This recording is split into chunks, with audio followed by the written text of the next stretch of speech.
Hello everyone, welcome to another video on my channel. Today I'm going to start a new series of sorts called Opinions, where I talk about opinions that I have regarding games, gaming, and other gaming industry related issues. And I'm going to start this series with a video about a game that I'm really much enjoyed. I've played it for almost 100 hours, more than 100 hours on the multiplayer with the ground invasion and also co-op and a few missions in Warzone. And it really saddens me to say this, but Call of Duty Modern Warfare 2 is dying. It right now is on the verge of death, and it actually looks like the whole franchise is, not just this game but this whole franchise, because the most obvious reason for that is of course being that Modern Warfare 3, which wasn't supposed to come out in 2023, it was supposed to be a DLC at the start. They said it's going to be a DLC. Now they made it a full-blown game for $70. So this means the development cycle for Modern Warfare 2 is about to end in November 10th, which is about 2 months away from now. And you can see, by the way, the video is not lagging. This is actually lag captured in game with packet losses and packet bursts that I have to endure while playing this multiplayer that Activision didn't bother fixing at all since release. So even though all of these, I still enjoy the game. The fact that it released as a buggy mess, glitches galore, unfinished product with very low amounts of content, I still really much enjoyed it. So I'm going to give you a few pointers as to why I think the game is dying. Not just that, and you're about to see that it's actually not the game's fault, more like the company behind it, the developer, and of course Activision, who I think have a vendetta against the community or something. So I'm not going to scramble your brain too much, but if you got some spare time, stick around. So my first point that I want to talk about is the fact that the game got released in such a horrible state. Like, it was an unfinished buggy mess. Lots of people got disappointed from the game. Just take a look at the Metacritic. The Metacritic, still to this day, you think, okay, this game is almost a year in the making. It should have been better by now. That score was supposed to be a lot better right now. It's not like 2 months, 3 months after release. This is almost a year. This game is almost at the end of its life cycle. This score, this user score, is supposed to be way higher than what it is, and yet it's not. Even if there was a review bombing by the trolls, by the internet trolls, still, even Starfield has better user score by now. Its user score started again with the bombing of trolls and everything, and it got better, and it got better after 1 week. Okay, this is the user score for this game still as it stands today, 10th of September 2023, 2 months away, almost exactly 2 months away from Modern Warfare 3. So this is what what people think about this game. And if you think, okay, this is not representing, this is the reviews from Steam that are again talking about the very same things: the bugs, the glitches, the crashes, the blue screens. Some guy I saw on one review that he had a gaming platform, a PC that ran Skyrim and Cyberpunk and all of these high-end games. No, not Skyrim, it's not so much high-end, but anyway, he used it for many high-end games. It was a high-end machine, and this game crashed it, and the PC never restarted, so he bought a new PC, and this game destroyed that PC as well. So it destroyed him 2 rigs. I don't know if it's true or not, but what What can I tell ya? Anyways, so one other thing that I want to show you that I'm talking about lackluster content or missing content is this. This is the amount of maps that you had for multiplayer at the release of Modern Warfare 2, with the addition of Shoot House and Shipment from Season 1. Now come on. First off, Shipment and Shoot House are direct ports from Modern Warfare 2019. It's exactly the same, okay? The lighting is a bit different in Shipment, but it is exactly the same map. They just did a port and we're done with it. Now, Season 1 started in November and ended in February of 2023. So that's 4 months that they have dedicated not to adding new content to the game, but instead they used the time to fix bugs, and they did not even, it was not enough. So let's look, for instance, here at the Steam charts. Look at this.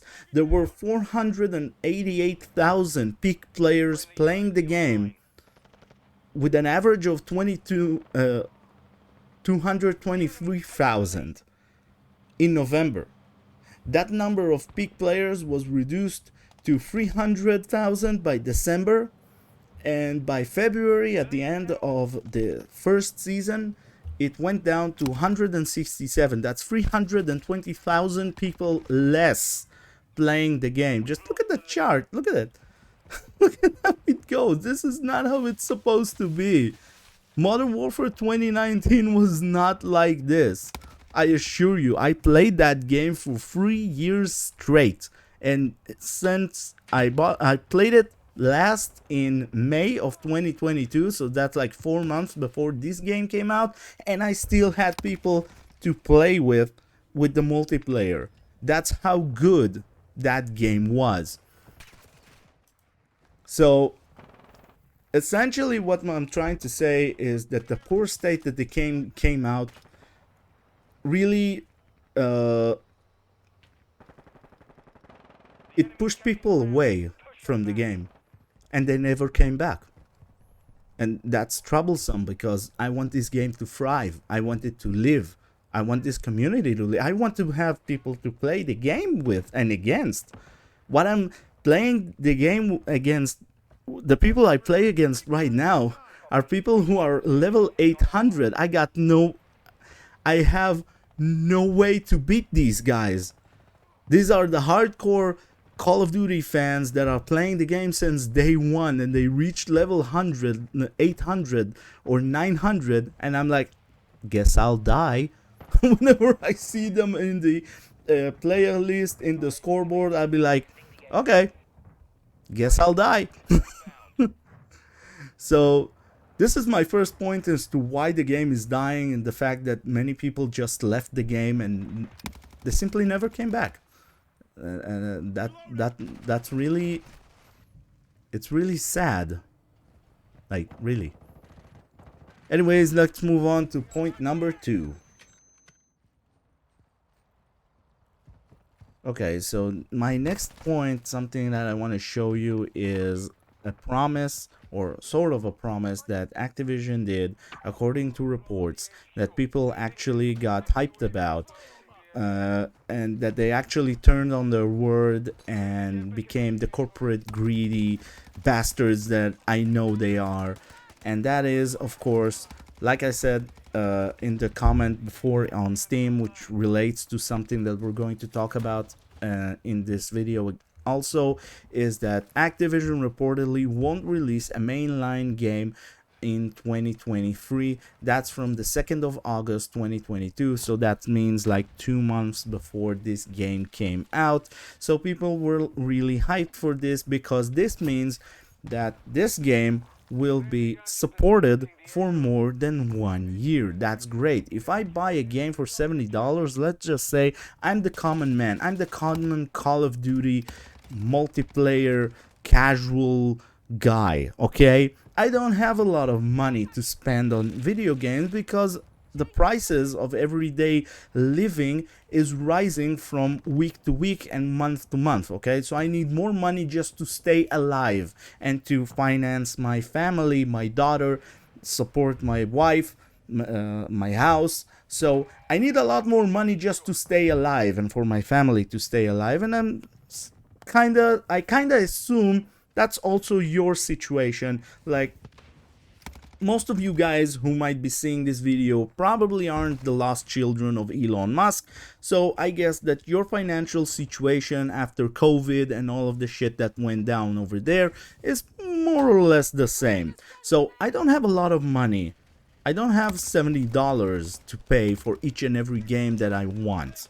Okay, so when I'm buying it, I want to be sure that I'm going to get as much content for the dollars that I paid. This is the rationale by which I measure if a game is worth my money or is not worth my money. If the game lacks content, then I won't buy it. Now, you might be saying, okay, but last point you said that the game was released with not a lot of content. Did you not check it? And I said, well, I did, but I also thought that I'm going to buy it and that there's going to add new things in the process. I was very optimistic about this game, so it didn't bother me too much buying it for full price. This one, because this game, I'm okay with it. I'm okay with it about this game because I really liked it, and I really liked Modern Warfare 2019. Anyways, so then comes February 9th, 2023, and Activision says, well, no. You remember that time when we said that we're not going to make a new game in 2023? It's going to be a DLC that you can download, that you can choose if you want to buy it or not, and add it to Call of Duty Modern Warfare 2. That's not it anymore. We're going to make a new Call of Duty game. It's going to cost $70. If you want to be part of the community that is the most up to date, you're going to have to pay us another $70. And we don't care if you're not done with the game that you're playing right now. We don't care that you think that we haven't fixed the game yet. Give us that $70, B. So this is top tier, premium, top quality corporate greed, in my opinion. Like, it is absolute corporate greed at its lowest, at its worst. Like, they were thinking probably, if we're going to release a DLC, it's going to cost less than a full-blown game, and since it's going to cost less than a full-blown game, then we're actually going to lose money over it. Somehow, in their insane calculations, they came up with this idea that they're probably going to end up losing money or not getting as much money as they want if they're going for a DLC rather than a full-blown game. And so they were, okay, we want the money, so give us money. So they're now going to release a full-blown game.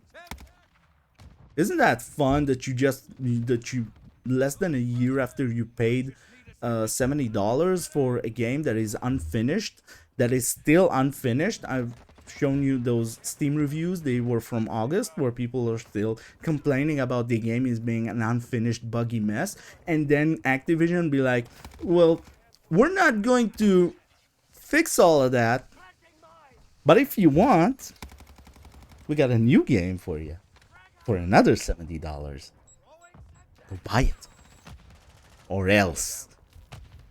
So this is my second point, and really kind of grinds my gears how corporate greed is ruining this game. But I believe it's nothing compared to my last point, and it's something that not only ground my gears, but also did a number on the community itself.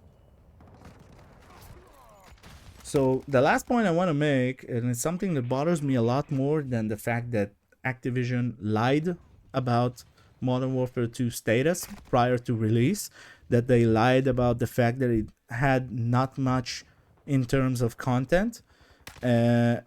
and that is that they actively went against their community. And it's something you should never, ever do. So I'm going to start off with the SM2 project being shut down. Now, both there was also a thing called X Labs. X Labs, I believe, was supposed to be a project that allowed people to play their old Call of Duty games in modded servers so that they could keep playing those games even when their servers are shut down or something like that. And there was also this thing.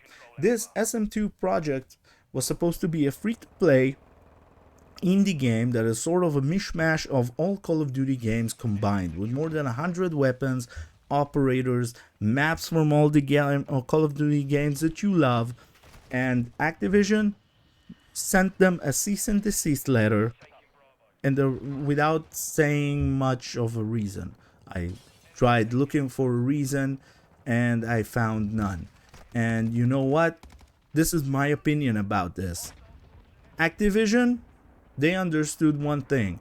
If there's going to be a Call of Duty game made by the community, then the community is going to endorse it. The community is going to go play that instead of playing their game. This means no more people that are actively being exposed to their store, because the more people you expose to the store means that there's a higher percentage you will have someone paying for something. So the less people in the store means less percentage that you're going to sell those stupid bundles that you made for $24. $24. Like, seriously, what the F, Activision? $24 for an operator bundle of a skin, to blueprints, to emblem cards, and a large decal. So anyways, Activision actually took offense to that. And you know what? This is, again, my opinion. They were right. SM2 was about to steal away the Call of Duty fans. It was about to steal away people from this game.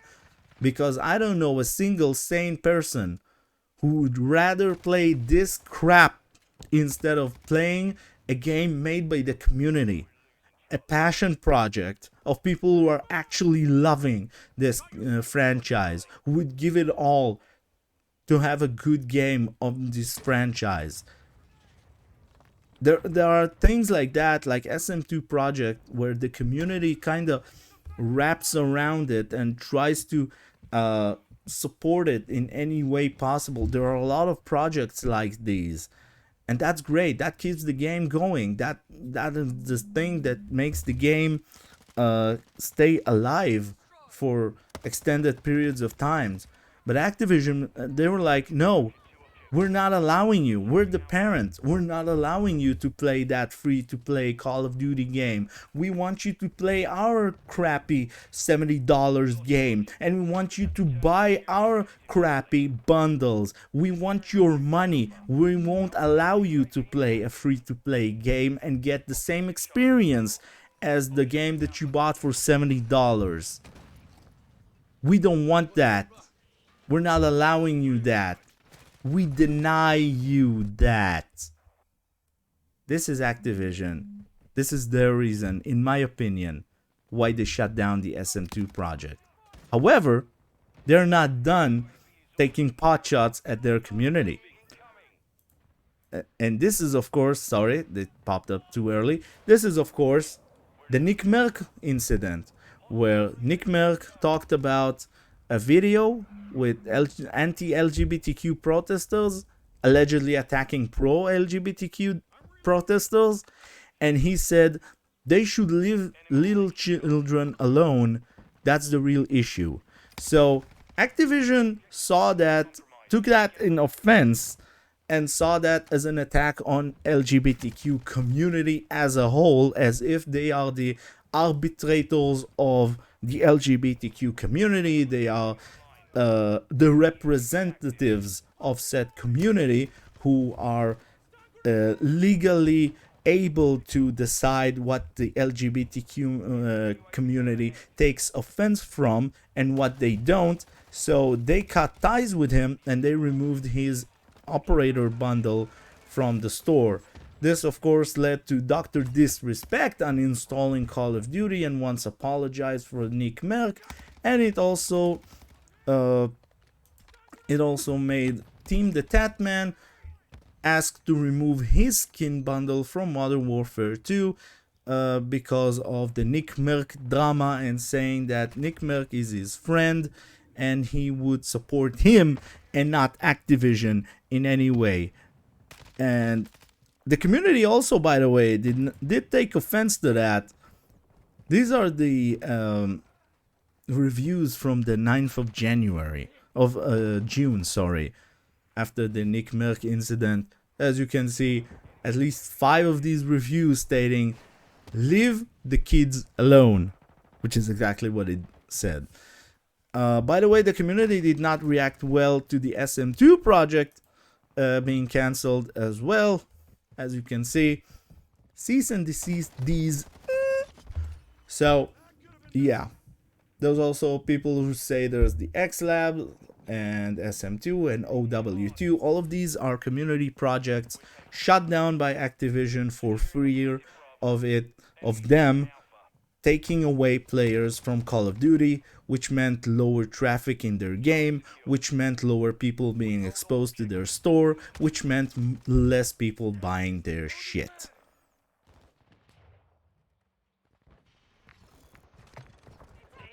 So I hear you probably saying something in the comments around something like, well, there are also lots of positives to this game, right?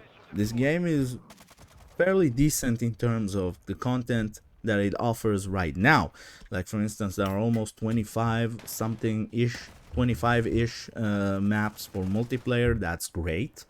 There are also 60 or so, even more, 65 almost, guns. That's also great. The game, by the way, came out with 55, which is a decent arsenal by any standards, even if not all of them were working that well, but but still, it's a decent arsenal, and it's got even better and bigger, and this is why it saddens me, because the game is great right now. If it wasn't about to die, I would highly recommend it to you, actually. But I know the community is going to move on. Not much after November 10th, when Modern Warfare 3 comes out. Most of the community that will still be playing the game, they're going to move on to the next game already, and you're going to be stuck in the past playing with bots or something. So this really saddens me, because I don't want to buy a new COD. I don't want to buy a new COD game. I'm enjoying this COD game. I don't understand why I have to be buying another COD game when I'm still enjoying this one. Why should I? What's my incentive to buy a new COD game that's going to be an unfinished buggy mess? I have no incentive to do so when I have this game. It is cheaper because it mostly goes on sales right now. It has lots more content. The engine is virtually the same. One of the positive things about Modern Warfare 3, by the way, is they said that they're going to do carryover, which means most of your weapons, emblem cards, decals, whatever, operator skins and operator bundles, all of these are going to move over to Modern Warfare 3 as well. So it's kind of a positive note about Modern Warfare 3, but again, I'm not going to buy that game, because unless that game is going to have at least a 2-year development cycle, or at least be supported and be worked on for that period of at least 2 years, I'm not going to buy that game. I'm sick and tired of games that are outdated after 1 year. I'm not usual to that. I'm regular to games like KSP, where Kerbal Space Program. It came out in somewhere in the beta, or it came out in 2012 or something. The actual release from early access came out somewhere in 2019 or maybe 2020. So this is what I'm regular for. Games with long development cycles that get better over time. And you know, I'm a patient guy, so I can wait. But I cannot support a game that is going to be alive for 1 year and then dump it. I can't. I just can't. So tell me in the comments below what you think about Modern Warfare 3.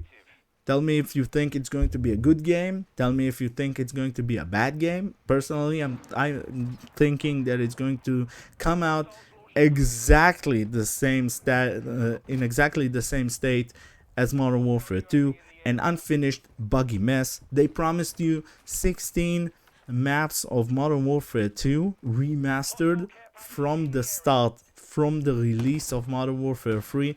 I'm not buying this. They also promised you all of your bundles, all of your emblem cards, your decals, whatever, are going to move over to Modern Warfare 3. I'm also not buying that, because there is absolutely no way all of the things you've unlocked in Modern Warfare 2 will go over to Modern Warfare 3. They actually said that not everything is going to move over.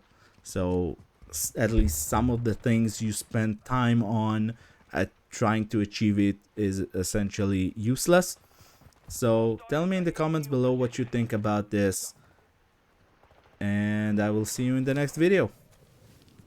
So this is it for me for today. Goodbye.